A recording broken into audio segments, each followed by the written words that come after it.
महानगरपालिकेचे मुद्दे काही संपत नाहीयेत। महानगरपालिकेमध्ये नेहमी रोजच्या रोज एक असा भ्रष्टाचार समोर येतोय, असे काही प्रलंबित विषय समोर येत आहेत जे पूर्ण होणं गरजेचं आहे।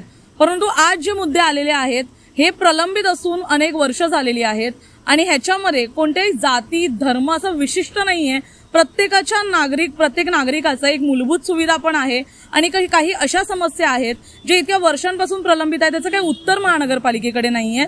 आज इथे काही काँग्रेसचे पदाधिकारी आलेले आहेत, त्यांच्यातर्फे आंदोलन केलं जात आहे। जाणून घेऊया इतक्या वर्षांपासून प्रलंबित असलेला हा मुद्दा कशा प्रकारे काँग्रेस हे शांततेत सोडवणार आहे। सर नमस्कार। दफनभूमीचा मुद्दा आहे, जो काही मुद्दा आहे म्हणजे 69 गावाच्या पाण्याचा मुद्दा आहे, त्यानंतर जे काही आता प्रकार महानगरपालिकेच्या अंतर्गत सुरू आहेत, जे प्रलंबित विषय सोडवण्याचा प्रयत्न केला जात नाहीये, कशा प्रकारे शांततेत हे सोडवले जातील असं तुम्हाला वाटतंय? बघा, एक म्हणजे हे उपोषण म्हणजे प्रत्येक भारतीयाला लोकशाही आणि संविधानाने दिला अधिकार आहे। आम्ही अहिंसात्मक मार्गाने जनतेचे प्रश्न सुटावे म्हणून ह्या पद्धतीने आंदोलन करीत आहोत। प्रश्न खूप गंभीर आहेत। वसई तालुक्यातील 69 गावं आज तहानलेली आहेत। आज ह्या गावांमध्ये पिण्याचं पाणी नाहीये। आम्हाला स्वतःला पाणी विकत आणून प्यावं लागते। सुप्रीम कोर्टाचा आदेश सांगतोय की महानगरपालिका क्षेत्रातील प्रत्येक व्यक्तीला पिण्याचं शुद्ध पाणी पुरवण्याचं काम हे महानगरपालिकेचं आहे। हे सुप्रीम कोर्टाचे निर्देश आहेत। आज ही महानगरपालिका ह्या बाबतीत फेल्युअर ठरलेली आहे आणि त्यातच आमच्या 69 गावांना पिण्याच्या पाण्याची योजना मंजूर झालेली 2005 मध्ये। 2009च्या फेब्रुवारीमध्ये त्या पाण्याच्या योजनेचं भूमिपूजन झालेलं। 2011-12 पर्यंत प्रत्येक गावामध्ये पाण्याच्या टाक्या उभ्या राहिल्या, पण त्या टाक्यांमध्ये आजपर्यंत पाणी आलेलं नाहीये। आम्ही सातत्याने प्रयत्नशील आहोत की नागरिकांना पाणी मिळावं म्हणून।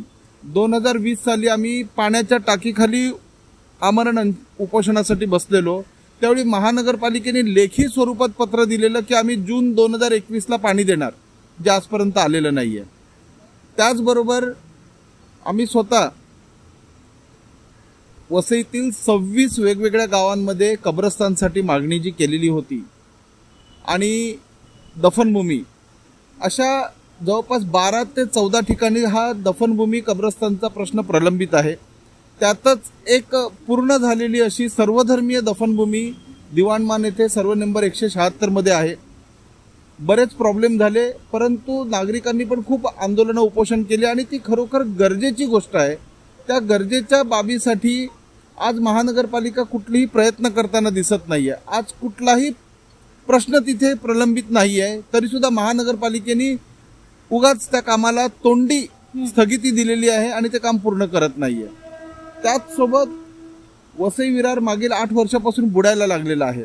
तर बुडणारी वसई वाचविण्यासाठी IIT निरीच्या माध्यमातून एक रिपोर्ट तयार झालेला, त्या रिपोर्टनुसार होल्डिंग पॉइंट्स धारण तलाव तयार करणं फार गरजेचे आहेत। तर आजपर्यंत ते धारण तलाव ह्या महानगरपालिकेने बनवण्यासाठी कुठली प्रोसेसच केलेली नाहीये। म्हणजे हे जनतेच्या जगण्या मरण्याशी निगडीत असलेले प्रश्न आहेत, ते महानगरपालिका सोडवत नाहीयेत आणि हे प्रश्न सुटावे म्हणून आज आम्ही इथे उपोषण करतोय। सर हे प्रश्न जे आहेत ते अनेक वर्षांपासून आहेत याच्यामध्ये अडकलेले, तर काय वाटतं जे आक्रमकरित्या पण यावर आंदोलन झालेली आहेत, मग आक्रमकरित्या जी गोष्ट सोडवण्यात आली नाही, घाबरवून सोडवण्यात आली नाही, दबाव टाकून सोडवण्यात आली नाही, तुम्हाला वाटतं शांततेत ही गोष्ट सुटेल? आम्ही काँग्रेसवाले आहेत, काँग्रेसची विचारधारा आहे।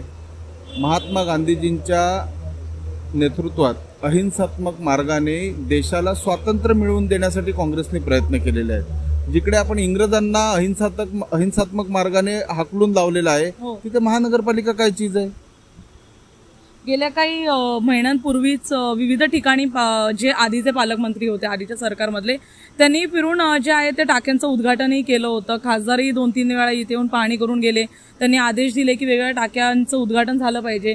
मग त्यानंतर काय वाटतंय, का हा प्रश्न अडलेला आहे? वसई तालुक्यामध्ये जे खासदार फिरतायत किंवा जे आमदार आहेत किंवा जे मंत्री पालकमंत्री म्हणून काम करतायत, त्यांना हे प्रशासन सरळ सरळ फसवतंय।